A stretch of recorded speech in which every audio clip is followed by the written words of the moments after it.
YouTube, I'm Matt, and I'm going to be reacting to comedians and comedy sketches I've never seen before.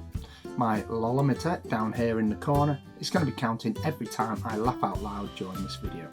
This time around I'm going to be reacting to Jen Brister live at the Apollo. I've absolutely no idea what they're like. Let's hope they're funny. Well, good evening, Apollo. It's lovely to be here. I've come all the way from Brighton. Just in case you're wondering what this haircut is about. Might be a new face for some of you people. Don't panic, the BBC invited me here because they needed a beige lesbian. So I'm just here to tick some boxes. Not your box, madam, just a metaphorical box. I'm half Spanish, that's what's happening there. I've got a Spanish mum, and she lives here in the UK. It's all very legal. She's lived longer in the UK than she's ever lived in Spain, but the brilliant thing about my mum is that she's never lost her accent. She's done very, very quickly. She's lost the word she cannot pronounce. Lost the word she cannot pronounce, huh? My favourite word that my mum's never been able to pronounce is my brother's name. It's not even a difficult name, his name's Stephen. I don't know if you've noticed this, Spanish people, any word that begins with the letter S, they struggle, right? So my mum doesn't call him Stephen, she calls him Steven.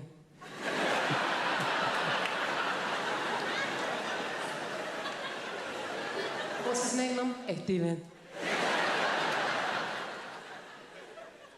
Is it? Isn't it just Stephen? Jennifer, I know his name is my son. It is Steven! I don't know how, my mum's never really coped in this country, and I think it's because, like a lot of Mediterranean people, she's quite loud, yeah? She's got one volume, it's like this. Hello! How are you? Whereas in this country, particularly if we're middle class, we tend to be low talkers, don't we? We don't like to raise our voices, do we? Why? Because we've got money.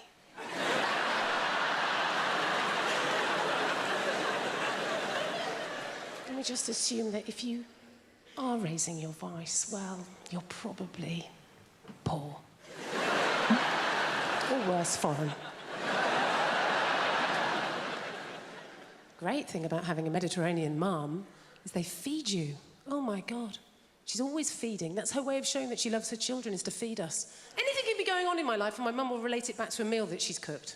Do you know what I mean? Like, so good or bad, particularly if I'm depressed. If I phone up my mum and I've had a terrible day, yeah? I phone up my mum, conversation always goes like this. Oh, Jennifer, my God, I'm so sorry to hear that you're having a hard time right now. But you know what? Don't worry, okay? I made a soup. Come home. You sound hungry.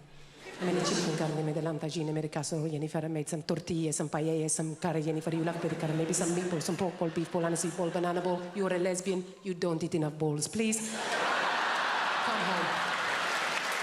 Eat my balls.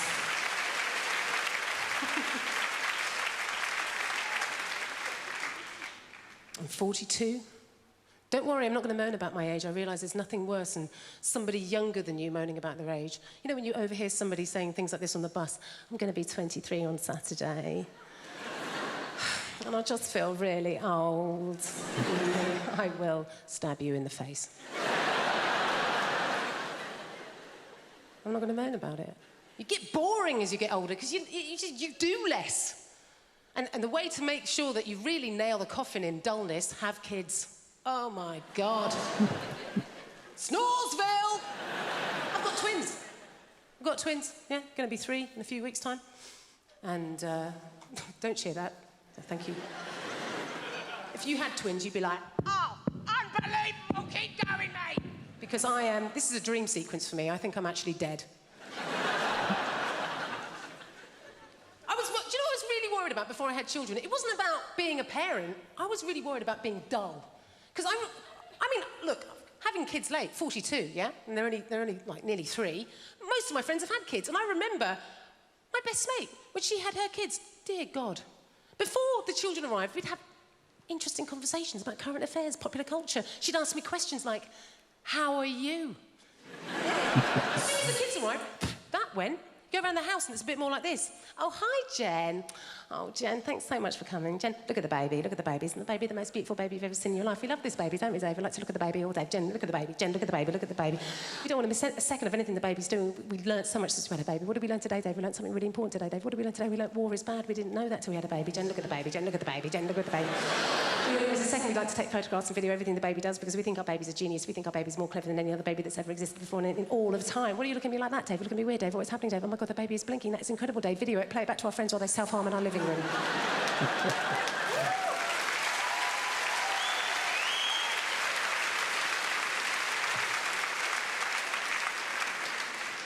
I do not want to be that person. And it is not sustainable, yeah? Because that mate of yours will make the error of having 2 or maybe 3 kids. Go round their house after they've had the 2nd or 3rd child and you'll find a very subtle change in their behaviour. It's a bit more like this.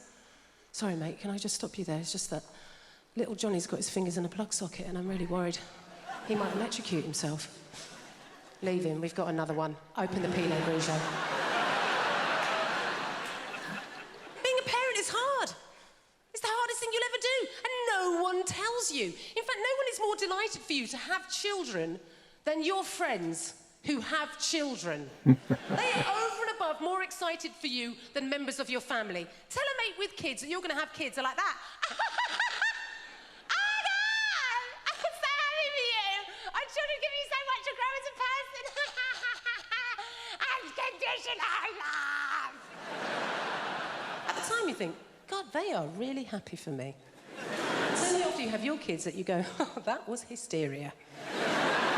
Do you know what I wish? One of my mates had taken me to one side and just given me an idea about what to expect. You know, just sat me down, gave me a little bit of a truth bomb. I would have appreciated this conversation.